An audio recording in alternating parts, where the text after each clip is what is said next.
한국이 중국을 흉내내고 있다. 그냥 넘어갈 일이 아니다. 뉴스를 본 일본 네티즌들의 댓글입니다. 일본 열도는 현재 40도에 근접하는 더위로 인해 홍수가 끝났지만 무더위가 시작된 상황입니다. 한 인터넷 매체에서는 이 정도면 도쿄올림픽을 했어도 흥행하기 힘들 정도의 날씨라고 지적하면서도 한국에서 또 다른 뜨거운 뉴스를 몰고 왔다면서 한국 뉴스를 헤드라인에 올리고 있습니다. 각종 포털 역시 한국이 일본에 경고를 했다면서 관련 뉴스를 집중 보도하고 있는 모습이 나오고 있습니다.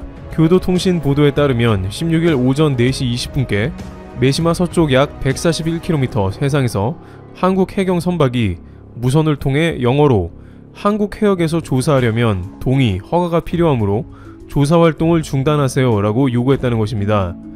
메시마 서쪽 약 141km 지점은 제주 동남쪽 해상인데 일본의 헤이오가 측량 활동을 하는 것을 한국해양경찰청 선박이 조사활동 중단을 요구해왔다고 발표한 것입니다.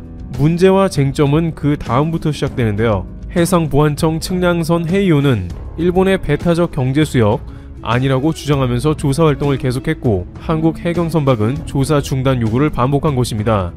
이와 관련 일본 측은 일본의 EEZ에서 정당한 활동이라며 외교 경로를 통해 한국 정부에 항의한 것으로 알려졌습니다.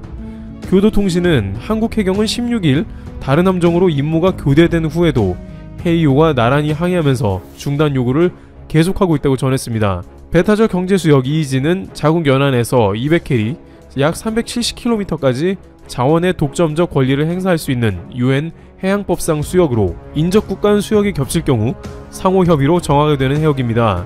이번에 한국 해경 선박과 일본 측 선박이 대치한 곳은 한국과 일본의 양쪽 연안에서 200캐리 범위에 있는 중첩 수역으로 알려졌습니다.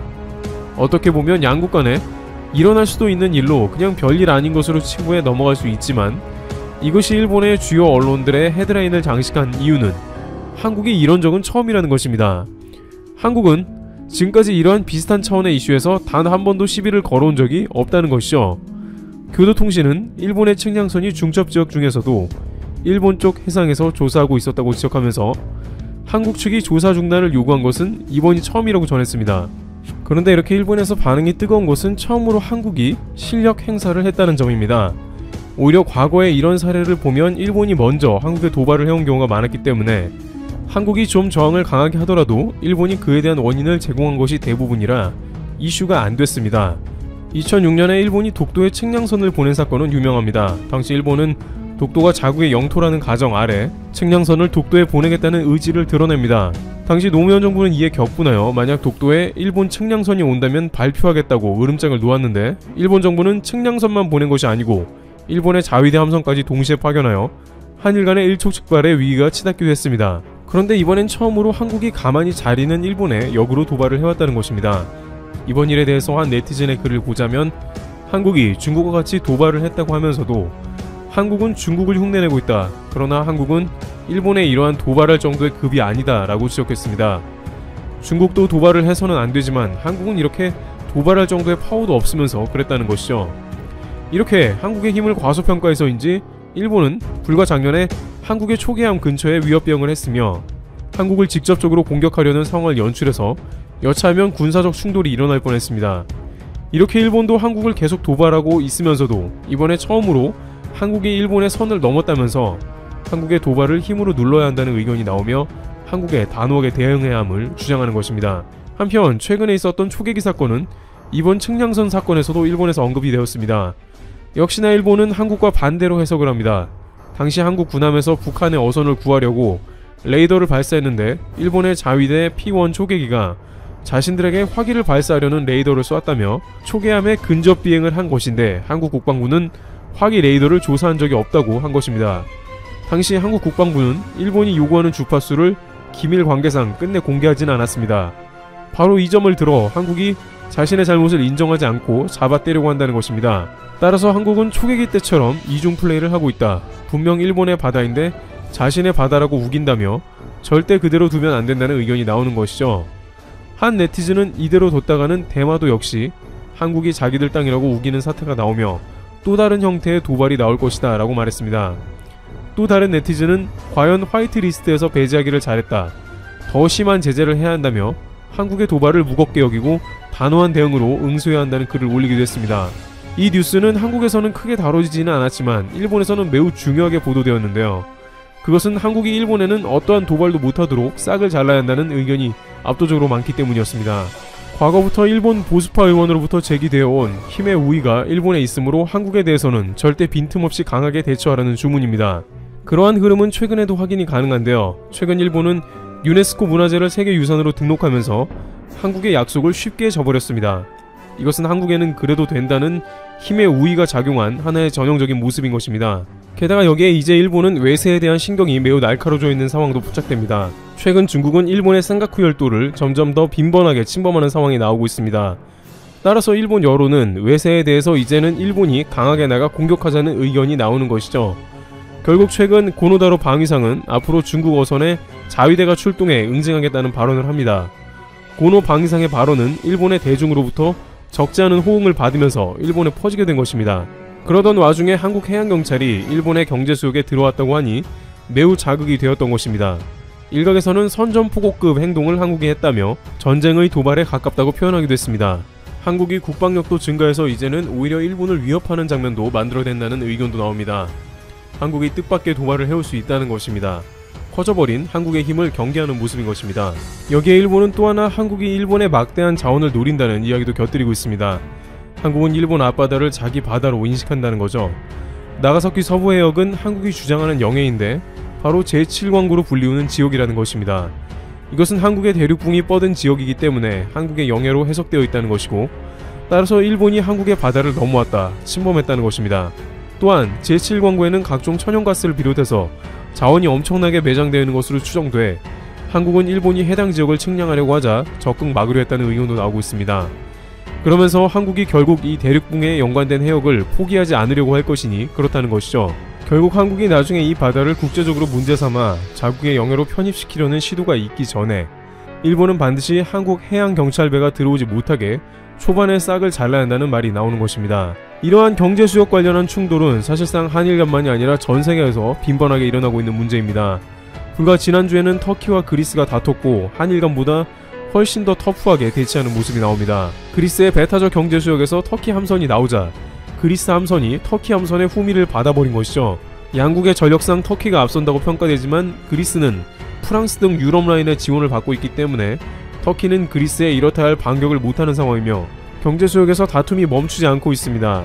일각에서는 한일 간에 어쩌면 제7왕구를 비롯해서 앞으로 이와 같은 이권 싸움이 잦아질 수 있다 전망합니다.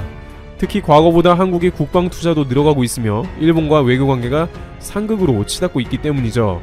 다만 변화가 생긴 것은 이제 한국도 과거와는 달리 적극 일본의 배를 한국의 바다에서 사전에 차단하며 당하지만은 않는다는 모습을 보인다는 것입니다. 이에 일본도 어느 정도 당황하면서 헤드라인을 장식했고 한국의 달라진 모습을 보면서 나름의 대응책을 준비하며 또 다른 도발을 감행할 수도 있습니다. 결국 한일 간의 자칫 군사적 충돌과 같은 모습도 등장할 수 있다는 관측이 나오고 있습니다. 예전과는 달라진 한국의 대응과 점점 더 강화되는 한국의 국방정책 흐름이 일본을 긴장시키고 있습니다. 트리오티브 여기서 마치겠습니다. 감사합니다.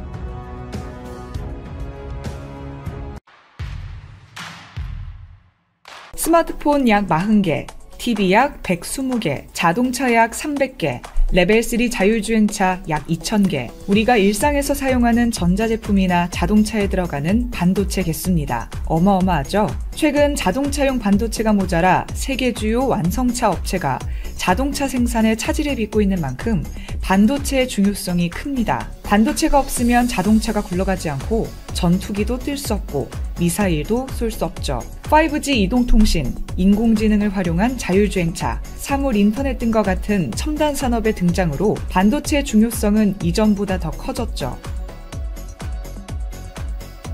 4차 산업혁명을 이끌 중추이자 국가 간 첨단 기술력 대결의 핵심인 반도체. 그러다 보니 반도체 패권을 차지하기 위한 주요국의 전쟁이 치열하게 벌어지고 있습니다. 차세대 기술 패권 다툼이 핵심인 미중 무역 전쟁이 반도체 전쟁으로 번진 가운데 한국, 대만까지 참전하는 세계대전으로 확산하는 양상입니다. 그동안 반도체 시장은 미국이 주도해 왔는데요. 매출 기준 세계 반도체 시장의 절반 수준인 47%를 점유하고 있습니다. 미국은 특히 정보를 연산 처리하는 시스템 반도체 분야 최강자죠. 시장 점유율이 70%에 이릅니다. 컴퓨터나 스마트폰의 두뇌인 중앙 처리 장치, 앱 처리 장치를 개발하는 인텔, AMD, 퀄컴 등이 모두 미국 기업이죠. 반면 중국의 세계 반도체 시장 점유율은 2019년 기준 5%에 그칩니다. 미국은 물론 메모리 반도체 시장을 이끌고 있는 한국과 비교해도 싸움 상대는 아니죠. 하지만 성장 속도는 무시할 수 없습니다. 중국 정부는 반도체가 곧 나라의 경쟁력이 될 것이라 보고 2014년부터 최근까지 1조 위안을 투입해 반도체 자립을 추진했습니다. 이 기간 30여 개의 중국 기업이 다른 나라의 반도체 기업을 인수하거나 기술을 가져다 쓰면서 단기간 시장 진입에 성공했는데요. 천문학적인 투자를 통해 최단기간 외부 기술을 흡수해 성공한 예로 볼 수 있습니다.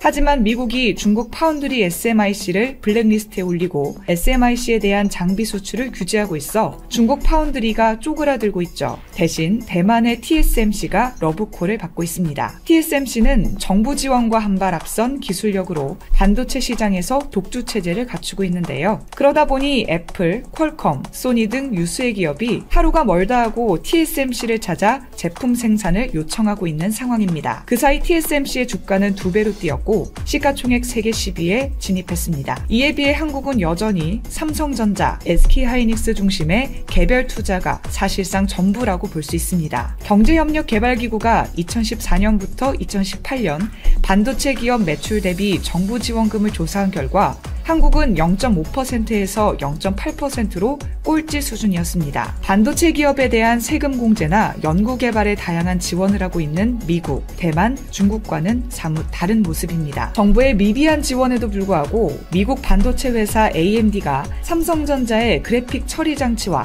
가속 처리 장치 일부를 위탁 생산할 수 있다는 소식이 전해지면서 삼성전자가 AMD를 잡아 파운드리 수주량을 늘릴지에 관심이 모아지고 있습니다. 로이터 통신 등 외신은 AMD가 대만 파운드리 업체 TSMC가 그동안 생산해온 APU와 GPU 생산을 삼성전자에 위탁하는 방안을 검토하고 있다고 1일 보도했습니다. 원래 AMD는 대만 TSMC에서 7나노 공정으로 반도체를 위탁 생산하며 CPU 시장에서 인텔과 경쟁 중이었는데요. 중앙처리 장치 라이젠 3000, 5000 시리즈가 TSMC 공장에서 생산됐으며 7나노미터 공정 매출 중 AMD 비중은 22%에 이르는데요. 이런 AMD가 이번에 삼성전자로 눈을 돌린 이유는 대만 TSMC가 애플 주문량에 대응하느라 AMD 제품 양산에 차질을 빚을 수 있다는 우려 때문이라고 풀이할 수 있습니다. AMD는 현재 생산량에서 50% 이상 추가 생산할 방침인데 TSMC는 5나노와 3나노 공정과 관련해 고객사 AMD뿐만 아니라 애플과 인텔 등 다른 고객사의 주문량이 밀려 있어 추가 물량에 대응하기 힘든 것으로 보입니다. AMD의 공급 다변화 정책으로 삼성전자의 수주 기대감이 커지고 있는 상황입니다. 과연 이 상황이 현실이 될지 가장 큰 관건이겠네요.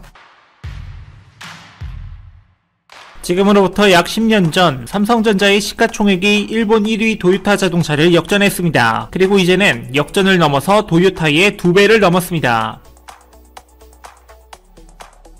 역전한 날은 2011년 1월 28일로 당시 삼성전자의 시가총액은 164조 3천억 원, 도요타의 시가총액은 11조 6,877억엔이었습니다. 지난 2월 1일 한국거래소에서 삼성전자 주가는 전날보다 1.22% 오른 83,000원에 거래를 마쳤습니다. 시가총액은 495조 4,920억 원으로 불어났는데요. 같은 날 도쿄증권거래소에서 도요타의 주가는 7,294엔을 기록했죠. 시가총액은 23조 8,004억 원에 머물렀습니다. 2월 1일 환율 기준 시가총액은 253조 9,611억 원으로 삼성전자의 시가총액의 2분의 1 수준이었습니다. 한때 3만원대까지 떨어졌던 삼성전자 주가는 한참 전에 도요타를 제쳤고 시가총액은 2배까지 벌어진 거죠. 삼성전자 주가가 91,000원을 기록한 지난달 11일 시가총액은 무려 543조 2,502억 원에 육박했었는데요. 1월 11일 휴장 후 12일 도요타의 시총은 25조 7,516억엔을 기록했습니다. 이는 12일 환율을 적용했을 때 하나 271조 4,376억 원으로 삼성전자의 절반도 못 미치던 수준이었죠. 엔화 가치가 급등한 2013년 5월에는 재역전을 허용하기도 했지만 이후 환율 격차는 꾸준히 벌어지고 있는 상황입니다. 특히 코로나19 여파로 업종별 희비가 걸린 2020년 각국 1위 기업인 삼성과 도요타 양사 격차는 눈에 띄게 벌어졌죠. 세계적인 반도체 수요 증가에 힘입어 작년 한 해 삼성 삼성전자 주가는 연초 대비 46.7%나 상승했는데요. 같은 기간 도요타의 주가는 고작 4.7% 상승에 그쳤죠. 도요타는 중국과 미국의 소비 회복에 힘입어 지난해 판매량으로 독일 폭스바겐을 제치고 5년 만에 세계 1위 자리를 탈환했는데요. 코로나19 직격탄을 맞은 자동차 업종 가운데 도요타는 가장 선방한 업체로 평가받았지만 그럼에도 삼성전자의 상승세를 따라잡기엔 역부족이었죠. 게다가 도요타는 지난해 7월 상장 10년차 신입인 테슬라의 시가총액 기준 세계 1위 자동차 생산업체 자리를 내줬습니다. 세계 무대에서도 밀려나고 있는 상황인 거죠. 삼성과 도요타 두 회사의 주가 격차는 영업이익률에서 비롯됐다는 분석인데요. 삼성전자는 지난해 236조 8,070억 원의 매출과 35조 9,939억 원의 영업이익을 올렸죠. 도요타의 2020년 회계연도 예상 매출과 영업이익은 각각 26조엔과 1조 3천억엔으로 매출에서는 삼성전자를 근소하게 앞섰지만 영업이익은 3분의 1 수준에 그쳤습니다.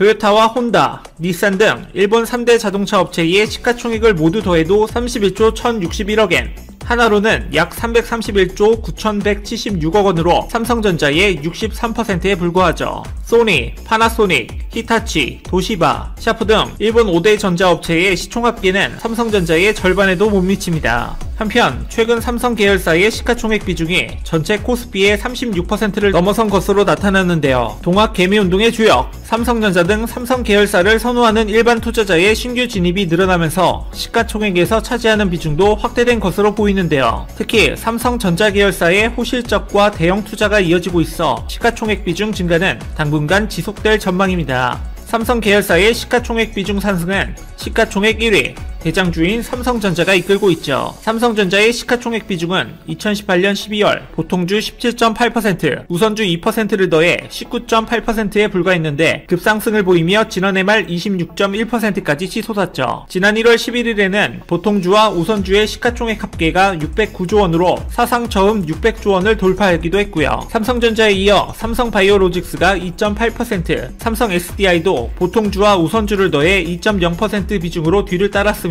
삼성물산도 1.2%로 시가총액 비중이 1%를 넘었죠. 지난해 한국 증시의 시가총액 증가율은 G20 국가 중 2위를 차지했는데요. 작년 12월 30일 기준 세계 86개국 증시 시가총액을 집계한 결과 한국 증시 시가총액은 45.6% 증가한 2조 982억 달러를 기록했죠. 한국 증시 시가총액은 86개국 가운데 6번째로 G20 국가 중에서는 45.9%인 중국에 이어 두 번째로 높았습니다. 일본은 더 이상 비교 대상이 될 수도 없죠. 2월 4일 기준 삼성전자는 82,500원에 마감되었고 시가총액은 492조 5,071원을 기록하고 있습니다. 명불허전 한국 1위 삼성전자, 세계 기업과 비교해도 따라올 수 없는 기업으로 계속 앞서갔으면 좋겠습니다.